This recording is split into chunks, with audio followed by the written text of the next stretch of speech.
Every day, the world moves on as it always has.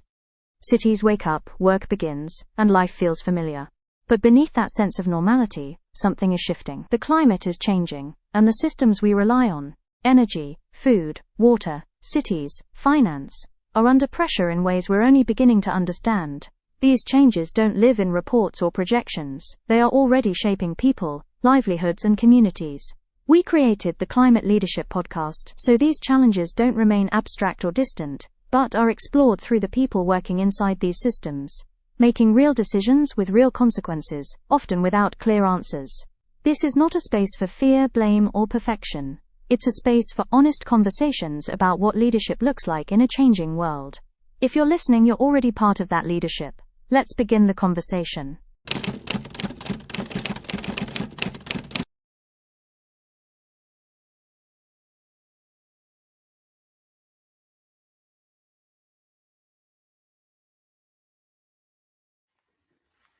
Welcome to another episode of the Climate Leadership Podcast.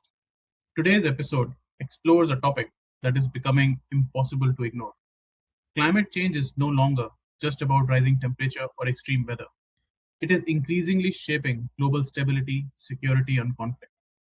Across many parts of the world, droughts, food shortages, water stress, and environmental degradation are putting pressure on communities.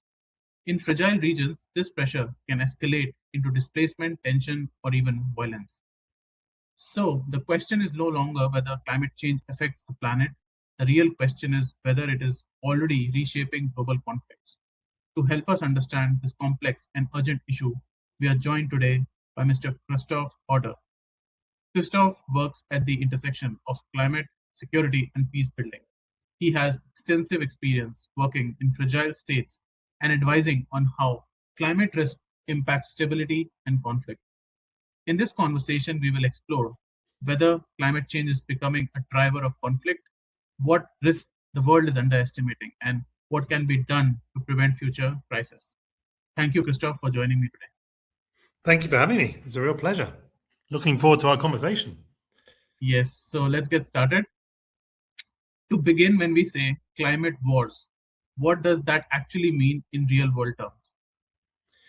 So I think it's a complex term, as you said in your introduction. I think that we tend to use the sort of more softer wording, which is more climate, peace, and security. So how climate change is impacting peace building, and stability, and to then go on to talk about how climate change is impacting security.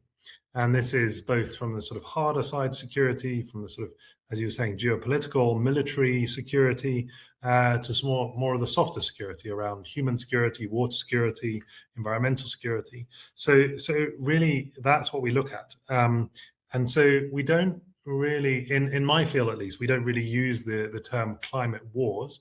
But I think what we try to say is that climate change is a driver of instability, of insecurity, of it really contributes to weak governments' downward spiral.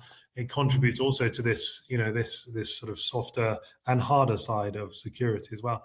But I want to set out before we start really that there's no direct link.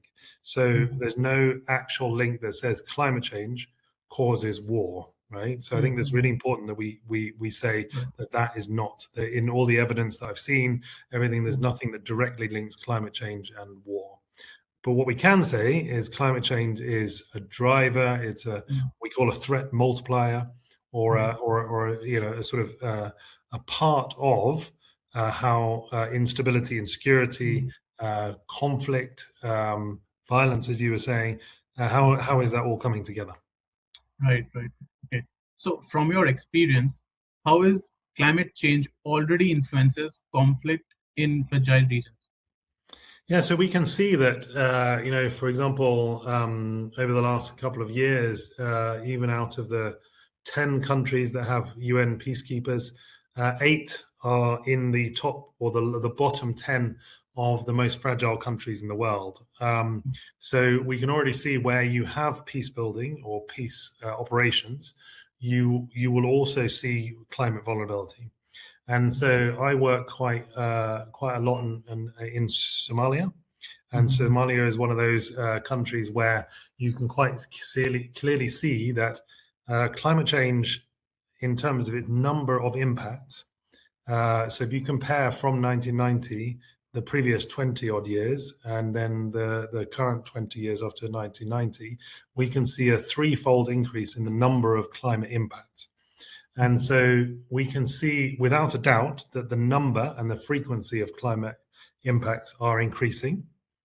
And the severity of those impacts are increasing. So we can see not only Somalia, but across the world now, we can see rain, flooding, impacts of increasing droughts, forest fires, sandstorms, and we can see these impacts getting more and more frequent.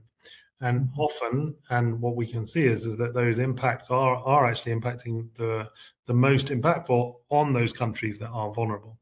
And so those, and so it's a bit of a cycle, right? So you see where you have a country that's already mired in violence and political instability, climate change on top of that then sends it even further down into the spiral. So it's very hard for countries now to get out of that spiral. And so, so we're seeing that across the Horn of Africa, so Sudan, South Sudan, Somalia. We can see this in the Middle East, in the Gulf states, in Yemen, in Gaza, Palestine, Israel areas. We can see that in Iraq, and we can see the current conflicts in Iran, the US, also seeing where these climate impacts are already playing into that as well. And then equally now, not only in those sort of those areas where there is this much more in-depth cycle, but equally in other countries like the US, like Canada, like South America, like in India, and like in the Asia areas as well, we can see just a number of climatic events happening, and the severity as well. And our predictions, if we follow the IPCC, AR4, AR5 modeling, is showing that these impacts are only going to increase. And actually, what we're likely to see by 2080 in Somalia, at least in countries like Somalia, we're going to see something like a 50% drop in drinking water available. We're seeing an increase in the number and the impact of this drought flooding cycles. So, for example, this year we've got the El Nino projected coming, which will also have a massive impact on flooding. And we're going to see this increase in competition over resources. So as temperatures rise, communities are going to be fighting over that land that's less and less available. And so through that competition, there's going to be more and more violence. Makes sense. So it is coming down to survival of the fittest. Well, in certain places it is. And unfortunately, it's about climate justice. Unfortunately, the most polluting countries are the ones, they're seeing the impacts, but they have the governance and the systems and the resources available to be able to cope with the impacts for the moment. But those countries that are the least polluters are the ones often having the most impact on those countries. And so they don't have the resources, the governance. And that is what, the COP processes, what the climate financing processes are all trying to look at, is that how do we look at ensuring that there are resources available for those countries. However, my work is that we don't enough look at this issue of conflict or violence or instability, and actually, still something like 80-90% of all the climate financing goes to middle income or more stable countries, as it were. And actually, what we need to do is invest in these countries, because equally we're seeing the rise in these countries of, unfortunately, armed actors like Al-Shabaab, and in the Sahel, Al-Qaeda in the Maghreb and Boko Haram, and then violent groups like the Houthis and others. Well, maybe not the Houthis, but other violent groups across the regions are increasing as well. Okay, so Christophe, I was just thinking, like, as a US peacekeeping person or deployed in these regions, what are some of the key objectives which you're trying to achieve on ground? Yeah, so we're UN, not US. Oh, UN, sorry. Yeah, just making sure, because we're the United Nations. We don't have any sort of country affiliation. We are, an independent international organization. So the idea is that the UN is, through the Security Council, deploys the troops and peacekeeping operations to those areas that are deemed through the council important, to try to put resources into those areas. And it's not only the UN. Now, more and more, there are the African peacebuilding and the African Union troops that are coming. So Somalia, the majority of the troops are African neighboring country troops. And so the decision comes through the Peace and Security Councils, like I said, the Security Council of the UN, or the AU Peace and Security Council in Addis. And so the decisions are made through the member states. So members will decide on where and how much to deploy. And so it's only since 2020, and I was the first, that the language has come into the mandates. So when you deploy the peacekeeping operations or peacekeeping troops, that is when you set out the parameters of what they're going to be focusing on. And it's since 2020 or 2019 that the language on climate, peace and security has come in. And so that's what allowed me to be there. And so in answer to your question, what we're trying to do in the UN system, at least, is trying to understand these linkages between climate, peace and security.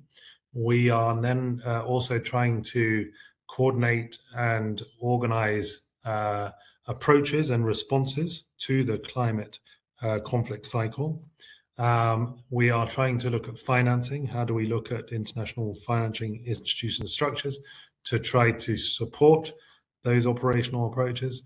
We try to do training and operational support to all the peacekeeping operations. And we're also trying to do actual programmatic processes with communities. So that's the mediation, that's the community dialogues, that's trying to drive peaceful solutions around these issues. Now, so since 2020, there's now 8 of us, 8 climate, peace and security advisors around the world. So we have them in regional organizations, in country organizations, so like Afghanistan, like Iraq, like South Sudan. And then we have them in the regional organizations like IGAD, also with officers, special envoys, with regional organizations like UNOCA. So there's lots of different levels of what we do through this climate, peace and security process. And yeah, that's what we're trying to achieve. Sure.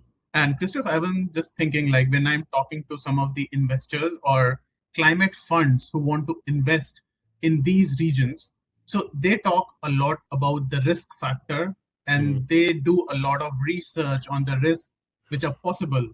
So do such climate funds reach out to people like you who are on the ground, like you have first-hand information? So have you had anything like that happen before?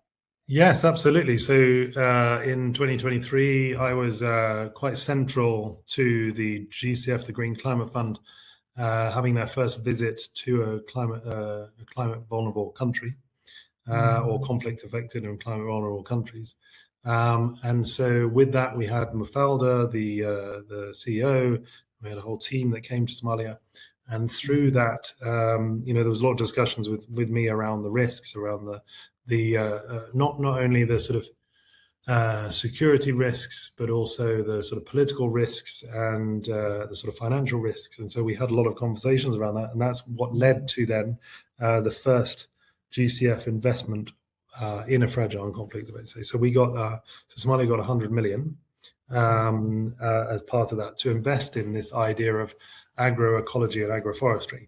So the idea is if you can restore degraded land, work on a sort of value chains which are linked to not just monocrop development that destroys the soil, but also thinking about restorative agriculture, which then not is restorative to bringing microbes and nutrients back to the soil to try to help restore some of the degraded land, but also provide shade, but equally importantly, bringing livelihoods. So, fruits and other types of products that can be used to sell to provide livelihoods. So it brings both the restorative and ecological restoration benefits with the ideas of bringing livelihoods to communities, so they're not losing out and trying to use this idea. And then we're using that to also try to drive collaboration. So if you had two clans trying to work on these areas, then hopefully we can use these projects to try to drive a peace positive approach. Now, that's just one area we've been working on, and so we've now got more and more funds. So the Global Environmental Fund, Adaptation Fund, they're all coming in, and we're also getting more and more investments with co-benefits from the World Bank, from the African Development Bank. So more and more investments coming in, which is great. And actually, the most recent one is blended finance. And so I've been in conversation with several organizations to try to look at this idea of blended finance, where we have trying to get vertical funds like the Green Climate Fund with some bilateral donors such as the Norwegians, with private investment.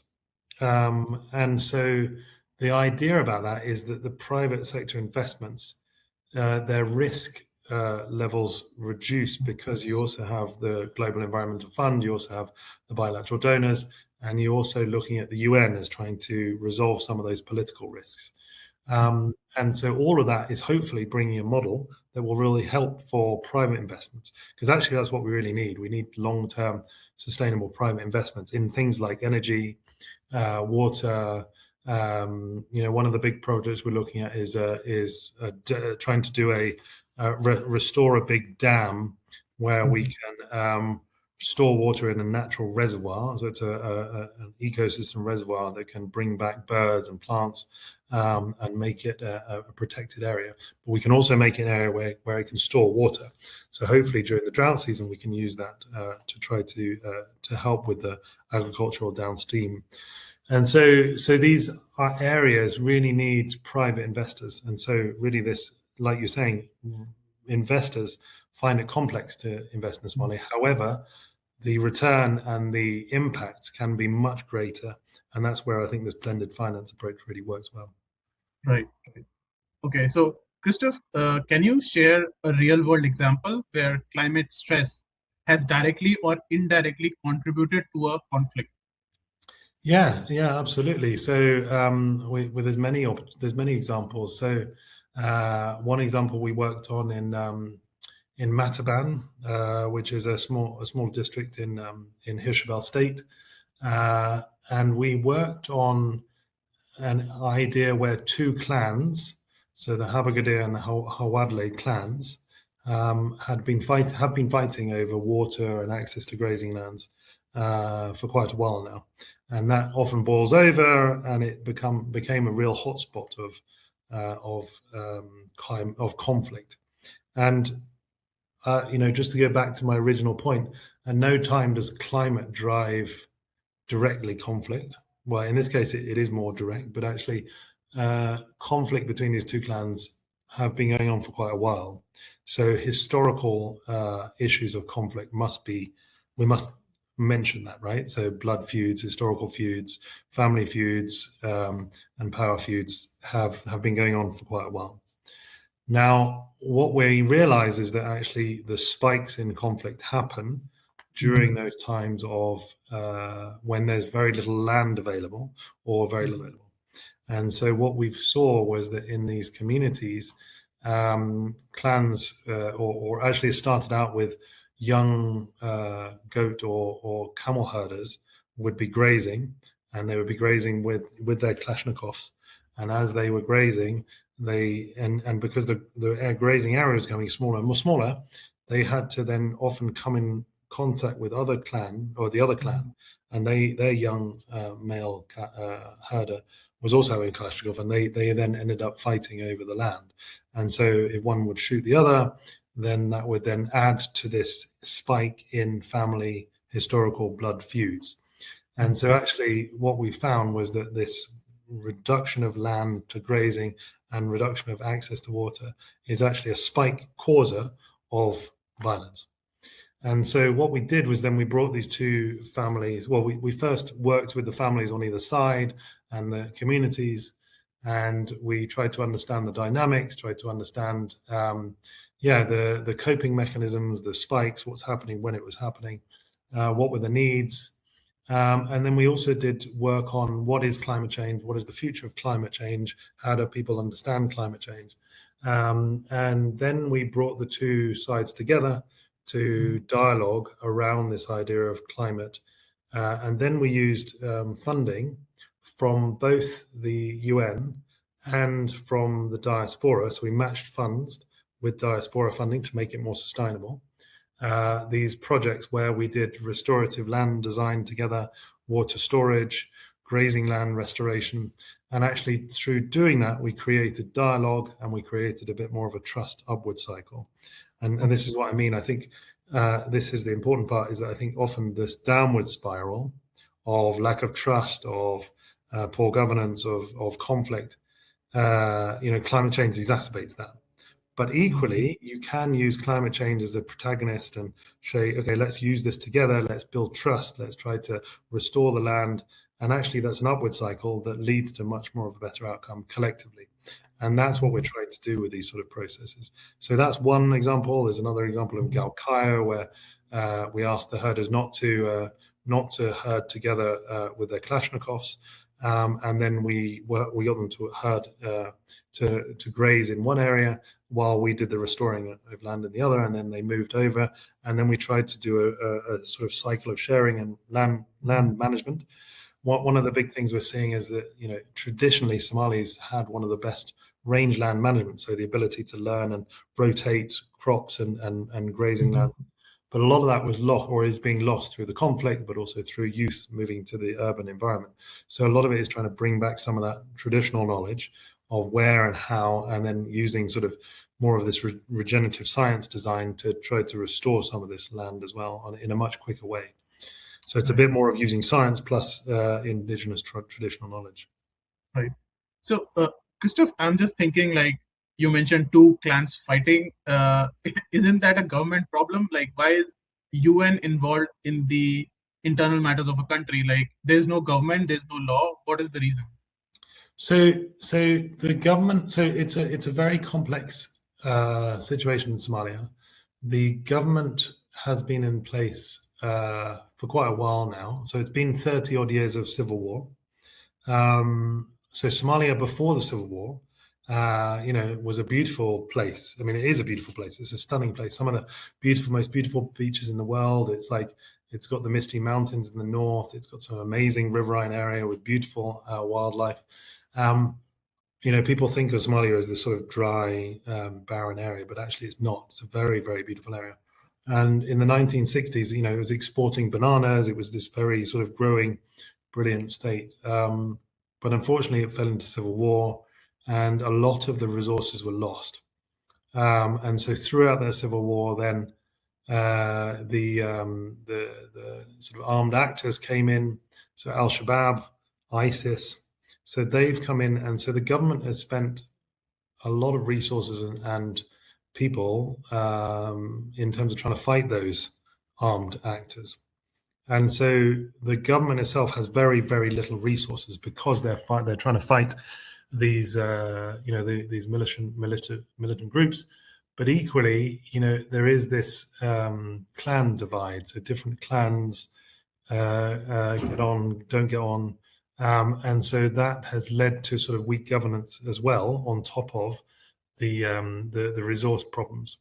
So really, in remote areas like this Mataban area, the government has struggled to really provide services in that area, mainly because it just doesn't have the resources available to do it.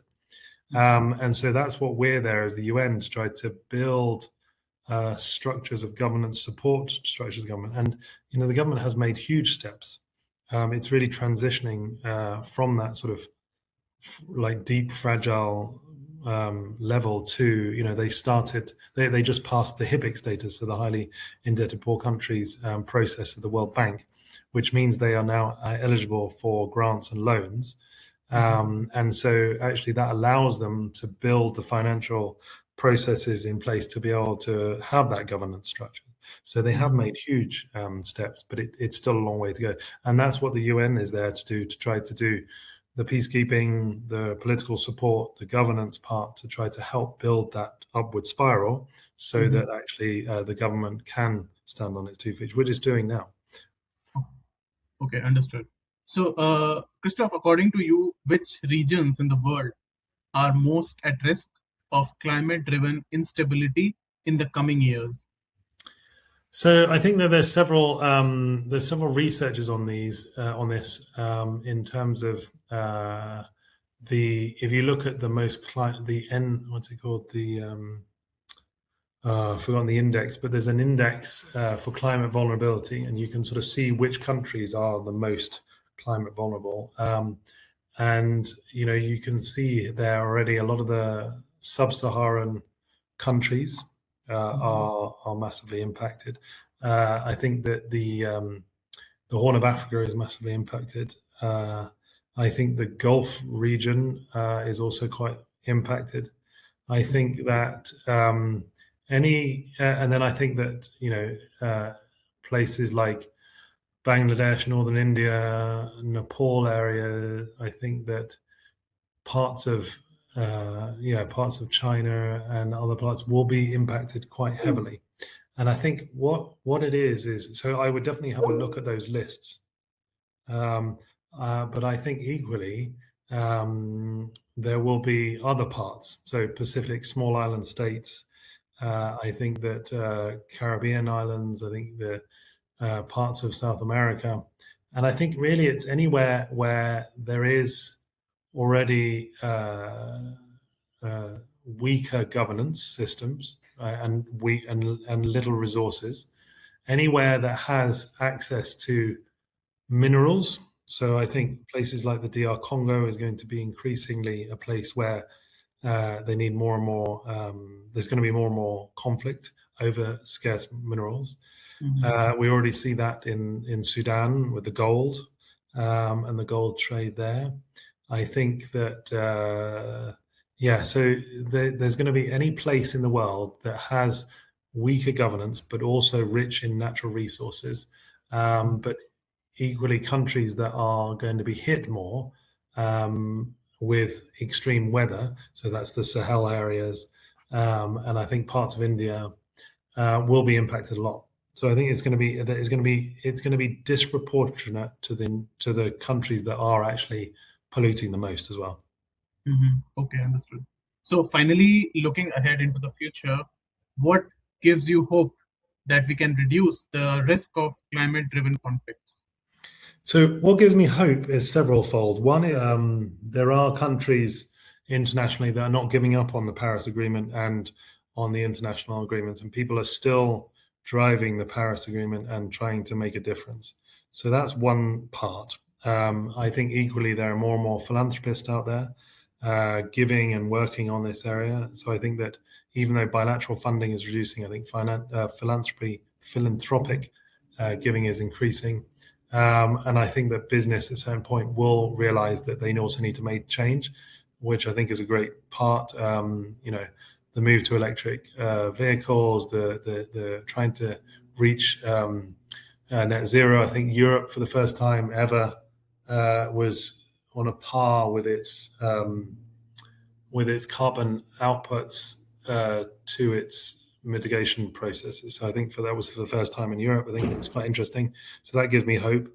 I think that there are more and more now programs where you're showing that you can restore areas, and that's what's really exciting. So you can actually restore barren, degraded land completely, which I'm really excited about. And I think that that's the sort of thing. So like the great processes, I think that countries coming out of extreme poverty and driving a sort of economic approach hopefully will work on a green growth strategy. Countries like China or India or Brazil, I think that there is hope in that. And I also feel like this period we have of sort of right wing politics, I think, will swing at some point, and I think that there will be a real realization that green and green growth and green justice processes is really the only way that the world can actually cope with climate crisis. And I'm really hopeful and I'm sure that that's what's going to happen. Right. So thank you, Christophe, for sharing your insights and your experiences with us. This has been a powerful and important conversation. What stands out is that climate change is not just a future risk, it is already shaping the stabilities of society today. Understanding the link between climate and conflict is essential if we want to build a more secure and resilient world. To our listeners, if you found this conversation valuable, share it with your network and join us in exploring the most important climate challenges of our time. Until next time, take care and have a nice day. Bye-bye.